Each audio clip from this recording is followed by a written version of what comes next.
बहुत शिव से मुझको मिले कि मुझको शिव से बना दीजिए। अरे मैं कैसे बना दूं? गुरु है शिव, शिव से बनेंगे आप, मैं बीच में कहा हूं? लेकिन इसके पीछे उसकी मंशा क्या थी? वो सोचता क्या है?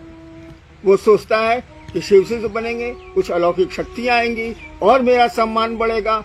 अभी तो 500-600 रुपया लोगों से लेते हैं, अब 5,000, 10,000, 20,000 लेंगे। यही मंशा है। तो लोग तो आपसे छूटा ही नहीं, ये धरती तो आपसे छूटी ही नहीं। शिव के शिष्य हैं आप, तो शिव को दो लोगों के दिल में धड़काइए ना, उस महादेव को धड़काइए ना, जो आदिकाल अनादिकाल से ईश्वर बना हुआ है, जिसके घर घर में पूजा होती है, वो करिए ना। तो ये जो सवाल है कि हमने जिस प्रयोजन से महादेव का काम शुरू किया था, वो प्रयोजन नहीं है अब। कुछ लोगों को छोड़ के, कुछ लोग अभी भी हैं, मैं इसको स्वीकार करता हूं और उनको प्रणाम करता हूं, वो हैं, उनको भी, जो चले गए उनको भी। लेकिन ऐसे लोग ज्यादा हैं जो चर्चाओं को ही शिव समझ लिए। शिव चर्चाएं ही शिव हो गई हैं और शिव की कोई कीमत इनके पास नहीं है, चर्चाओं की कीमत है। अभी चर्चाएं रोकी हुई हैं, मामूली क्रोध है लोगों को, तो रास्ता निकाल लिया इन लोगों ने। क्या कॉन्फ्रेंस करेंगे? मुंबई पर जो कॉन्फ्रेंस होता है, मुझको तो आता नहीं है। कॉन्फ्रेंस करेंगे, बड़े बड़े सीनियर गुरु भाई जिनको आप कहते हैं, मैं नहीं कहता, वो लोग कॉन्फ्रेंस करते हैं, अपने हेडमैन बने हुए हैं उसके। दे मॉनिटर दी कॉन्फ्रेंस। क्या इसका मानिए? हमको समझाइए तो। आप अपने ज्ञान का अहंकार दूसरों पर थोप रहे हैं।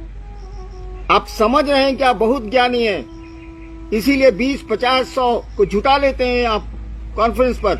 वो दीवाना है चर्चा का, तो आपको मौका मिल जाता है और आप उसको जोड़ते हैं कॉन्फ्रेंस में, टाइम फिक्स किए हुए।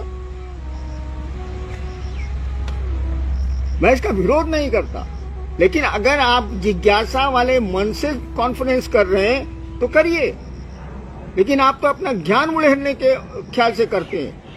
किसी कॉन्फ्रेंस में किसी अच्छे गुरु भाई को भेज दीजिए, उसका जो हेडमैन है उसको गाली दे देगा, क्या वो सही बात बोलेगा? हेडमैन को बुरा लगेगा कि मेरे 25 आदमी के सामने हमको बेइज्जत किया ही। यही तो हो रहा। कॉन्फ्रेंस हो रहा है कि मजाक हो रहा, अपने ज्ञान का प्रकटीकरण हो रहा।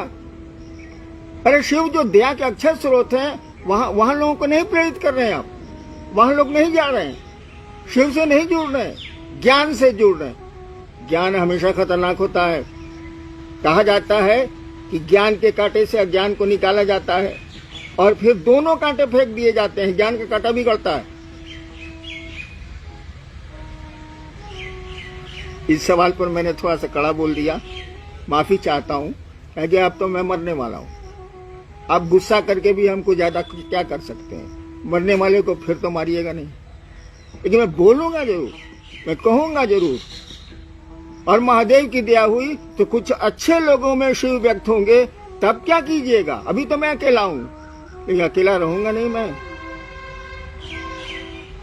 जो लोग आएंगे और आपको कहेंगे कि आप गलत कर रहे हैं, अपने ज्ञान का प्रकटीकरण कर रहे हैं, अपने ज्ञान के अहंकार का प्रदर्शन कर रहे हैं आप, वो कॉन्फ्रेंस में करें या चर्चा में करें आप, और कुछ नहीं है ये। चलिए और सवाल है?